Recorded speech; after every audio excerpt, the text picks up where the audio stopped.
Napag-usapan natin ang patungkol sa may entrance nitong sila Rimuru at Masayuki at ang structure ng Ingrasha kung saan para nga itong maze. Pero bago natin simulan itong video na ito ay i-roll muna natin ang intro.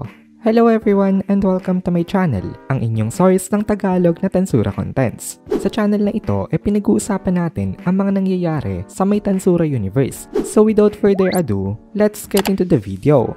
So nasira nga itong buhay nitong si Reiner kasi imbis na makamit niya ang glory pagkapahiya ang kanya nakuha. Out of all people nga kasi itong si Rimuru pa ang kanya napili na mabangga. Nagkaroon tuloy siya ng charge na treason at ang lahat ng kanya mga kasama na involved dun sa crime na ginawa nila mga namatay na. Kaya natatakot itong si Reiner ngayon dahil alam niya na ganun din ang kanyang kahantungan. Ang isa na lang sa mga natitirang dahilan kung bakit hindi pa nababaliw itong si Reiner hanggang sa ngayon ang kanyang galit kina Demon Lord Rimuru at Holy Knight Commander na si Hinata. Palaging naiisip nitong si Reiner dito na pagbabayarin niya daw itong dalawang to. Kahit daw magmakaawa pa ito sa kanya hindi niya daw ito papatawarin. Totorturin to death niya daw itong mga ito. Itong fierce hatred nitong si Reiner sa ngayon ang kanya naging pinakang lifeline. Additionally, meron pang dahilan kung bakit hanggang ngayon buhay pa nga siya. Itong si Reiner kasi pwede na may consider na isang successful na experimentation. Nag-undergo na siya ng physical enhancement surgery. Tapos balak na siya na i-merge together with a demon. Isa siyang precious specimen para sa mga researchers kasi siya ay over A rank. Kaya tinatrato siya nitong mga ito na medyo maayos. Nang biglang one day meron biglang dumating na pag-asa kay Reiner dahil biglang dumating itong si Vega. Sabi ni Vega na hindi niya daw in-expect na ganito kadali na ma-break itong facilities nila. Itong si Vega ngayon merong 4 na kasama. Ito ay sila Feldway, Arios at Mai Furuki. I-recap natin ng konti ang plano ng mga kalaban. Itong sila Fen ang pinakaunang aatake. Siya magiging diversion para magpanik ang mga Demon Lords. Pag natalo niya na itong si Dagrowell, magiging in charge na rin siya sa mga Army of the Giants. Magiging malaki ang kapit-kapit niya na army. Kaya magpapadala ng mga reinforcements itong mga Demon Lords dito. Kasama ni Fen itong si Jahil sa may atake na ito. Pero itong sila Feldway talaga ang main contenders. At ang target talaga nila itong si Masayuki. Then itong si Celario naman ang bahala in case na magpadala ng reinforcement itong si Demon Lord Ruminas. Or kapag hindi naman ito nagpadala ng reinforcement,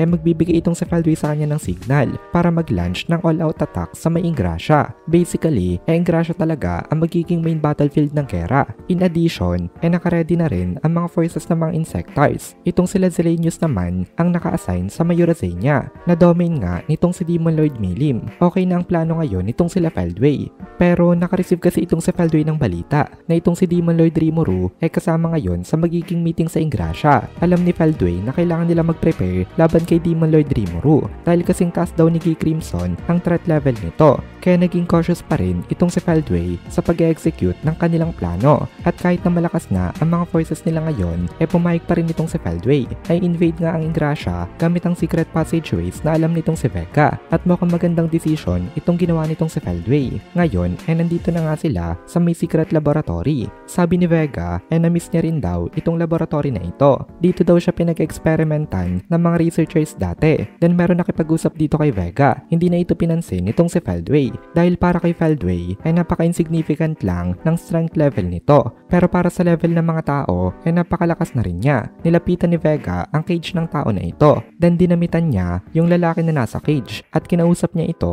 in a friendly manner. Tinanong nitong si Vega kung okay lang daw ba siya. Ang lalaking ito walang iba kung hindi itong si Reiner. Nagulat itong si Reiner dito at inakala niya nung una na researcher din yung lumapit sa kanya. Pero napansin agad nitong si Reiner na napakalakas nito for a researcher. Kaya natakot siya dito. Tumawa naman itong si Vega nung bumaluktot nga ito nang dahil sa takot sa kanya. Then tsaka niya ito kinomfort. Sabi ni Vega senior daw siya nito. Vega daw ang kanyang pangalan kasi katulad daw niya napag-experimentan din siya dito dati. Maswerte daw siya at nagawa niya makatakas. Pero malala din daw ang kanyang pinagdaanan to the point na nagbigay ito sa kanya ng napakaraming mga nightmares. Nung narinig ito nitong si Reiner gumaan agad ang love niya kay Vega kasi naisip niya na pareha sila nito ng kanilang pinagdaanan kaya meron silang some kind of connection. Sinabi ni Vega sa kanya na tutulungan niya daw ito. Hindi naman nakialam dito itong si Feldway kahit na may in-recruit na bago itong si Vega sa kanilang forces kasi inalaw niya si Vega na mag-lead ng kanilang mission. Kaya pinagmamasdan niya lang ngayon ang ginagawa nito mga actions. Beside, meron kasi siyang benefit na makukuha rin dito. Hindi lang naman kasi mag-isa pa itong si Rainer. Marami pa dito mga prisoners na pwede pa nilang maidagdag sa kanilang mga forces. Mga prisoners na ginawa rin ng mga test subjects. Almost 100 din daw ang kanilang bilang. Meron na silang enhanced bodies, kaya sila ay in good shape at ready for battle. So ipinagpatuloy nga nitong si Vega ang kanyang pakikipag-usap. In-explain nitong si Vega kay Rainer ang kanilang gagawin na plano. Nagulat itong si Rainer dito kasi binigyan siya ng offer ni Vega na sumama sa kanila at makipag-participate sa mangyayaring gera. Nung una ay hindi pa nagtitiwala itong mga ito kay Vega, pero wala rin naman silang choice kung hindi ang sumama dahil kapag tumanggi sila sa may offer na ito ay maiiwan nga sila dito at distraction lang rin naman ang naghihintay sa kanila. Kaya naisip nito mga ito na mas mabuti nang mamatay ng nakikipaglaban kaysa naman mamatay ka as an experimental subject. At least that way ay may enjoy muna nila ang kanilang final moments. Tsaka kapag nakasurvive nga kasi sila sa may mangyayaring gera, may chance na makamit nila ang kanilang freedom. At dito na muna natin tatapusin itong video na ito. Kung nagugustuhan mo itong mga videos natin, ay please consider joining the membership para mapanood mo na agad ang mga kasunod na part dahil palaging advance ang ating mga members. Also, ay please consider leaving a like at mag-comment ka na din para ma-boost naman tayo ng algorithm.